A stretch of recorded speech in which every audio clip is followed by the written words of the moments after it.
আপনারা দেখছেন STSP news Bangla. আমি আপনাদের সঙ্গে তুষার। বিস্তারিত রিপোর্টে দেখুন।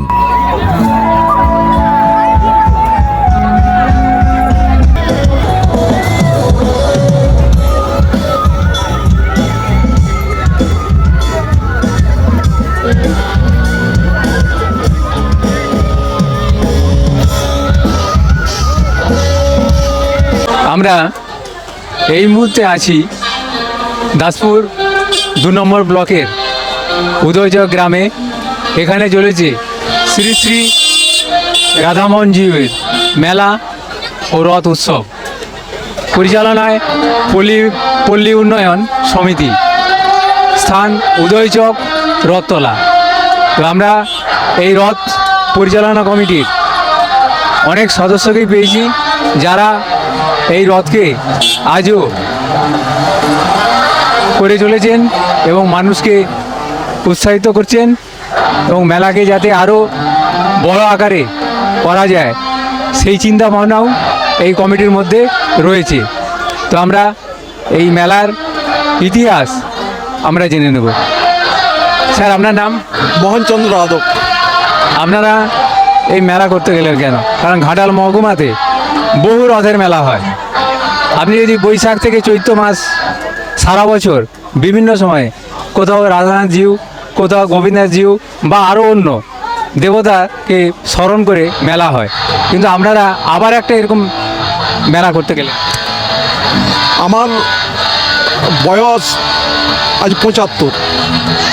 আমি মানে খুব ছোট্ট থেকে দেখেছি মেলা, এখন পরিচালনা করছি। যে প্রথমে তাহলে আমি আর একবারে জন্মলগ্নটাই বলি। এই জায়গাটি একটি মহামেডাম বেনামে করে নেয় আমাদের গ্রামের মানুষ। তখনকার 1 পয়সা 2 পয়সা করে চাঁদা তুলে কেস চালিয়ে এইটি উদ্ধার করেছে। তারপর থেকে এই জায়গাটা কোর্টের সময় হয়েছিল যে ভূতা, পটি, বরুণা, উদয়চক, চাইপাট, ভাগাড়, শ্মশান, রাধামোহনের মেলা, সে 16ই এখনও আমাদের কাছে আছে। তো তারপর ছোটোবেলা যখন মেলায় আমরা এসেছি, তখন ওই গ্যাস লাইট জেলে জিলেপি ভেজে, তেলে ভাজা ভেজে এনে বিক্রি হতো। তারপর ধীরে ধীরে ধীরে ধীরে বড় হলো। আমরা যখন আমাদেরও বয়স যখন ম্যাচিওর হলো, আমরাও বয়স্কদের সঙ্গে যুক্ত হলাম। তা এখন আমরাই এইভাবে পরিচালনা করছি। 1305 সালে এইটি শুরু হয়েছে মেলাটি। মেলার এখন বয়স কত? এখন বয়স 1305 সাল, তো হিসেব করলে যে এটা আসে। স্যার, কত বললেন?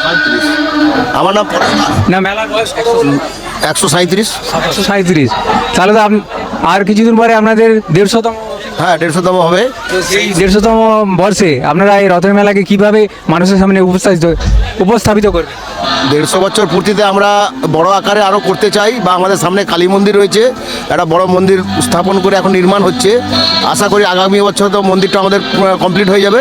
তো সেই মন্দিরের সাথে সাথে আমরা ভাববো মেলাটাকে আরও বড় করে আকার করে আমরা আরও উন্নত করতে চাই আর কি। প্রতিক্রিয়া দেওয়ার জন্য অসংখ্য অভিনন্দন। আমাদের ছোটোবেলা থেকে তো দেখেছি আমরা নমফজলে মেলা, এখন সেই হিসেবে আলো লাইট দিয়ে বহু উন্নত হয়েছে। আশা করবো পরবর্তী দিনে আমরা আরও ভালো। তাহলে আগে এই মেলা লম্ফজলে হয়েছিল, এখন আলোয় আলোরময়। স্যার, আপনার নাম? শ্যামল মান্না। আপনি এই মেলা কমিটির সঙ্গে যুক্ত আছেন। এই যে দীর্ঘ 1 মাঘ শুরু হয়েছে, 7 দিনেরও বেশি মেলা চলছে আপনাদের। এই যে বিশাল অঙ্কের বাজেট, এই বাজেটটা আপনারা কীভাবে সংগ্রহ করেন? এটা আমাদের এই যে মেলা কমিটি, যে মেলায় বসে দোকানদারগুলো, ওনাদের কাছ থেকে কিছু কিছু চাঁদা কালেকশন করা হয়, সেই হিসাব করে আমাদের এই অনুষ্ঠানটা চালানো হয়। এই মেলায় সব থেকে বিভিন্ন দিন যে সান্ধ্যকালীন আপনাদের অনুষ্ঠান চলছে, সব থেকে বড় অনুষ্ঠান কি আছে? আমাদের প্রতিদিনই প্রোগ্রামটা হচ্ছে, আমাদের অ্যাকচুয়ালি এটা কালী পুজো উপলক্ষে অনুষ্ঠানগুলো হচ্ছে। আমাদের মেলাটা 2 দিনের মেলা হয়। একটা প্রথম দিনকে মাঘী পূর্ণিমাতে হয়, তারপর 1 সপ্তাহ পরে ওটা আমাদের উল্টো রথ হয়, যেটা আজকে হচ্ছে আর কি। তো এই সঙ্গে আমাদের কালী পুজোটাও পাশেই হয়। ওই কালী পুজোর লোকে বিভিন্ন অনুষ্ঠান হয়েছে, আমাদের খেলাধুলা হয়েছে। একদিন আমাদের নিশিপ্রহর বসেছিল, তারপর বিভিন্ন প্রতিদিন প্রোগ্রাম হয়েছে, ডান্স হাঙ্গামা, বাচ্চাদের শো। আজকে যেমন আমাদের বাংলা ব্যান্ডের একটা শো আছে। এভাবে চলে আমাদের অনুষ্ঠান। আমরা এই মেলার প্রাচীন ইতিহাস জানলাম, যে মেলা শুরুতে খুব ছোট আকারে লম্ফজেলে হতো, সেই মেলা আজকে আলোয় আলোয় ভরে উঠেছে এবং আগামী দিনে এই মেলাকে আরও বৃহত্তর আকার ধারণ করার জন্য এই কমিটি সর্বক্ষণ বিভিন্নভাবে চিন্তাভাবনা করছেন যে মেলা যাতে আরও সারা বিশ্বের মানুষের কাছে ছড়িয়ে দেওয়া যায়, সেই স্বপ্নে এরা সব সময় আছেন এবং এই স্বপ্ন একদিন আশা করি সফল হবে।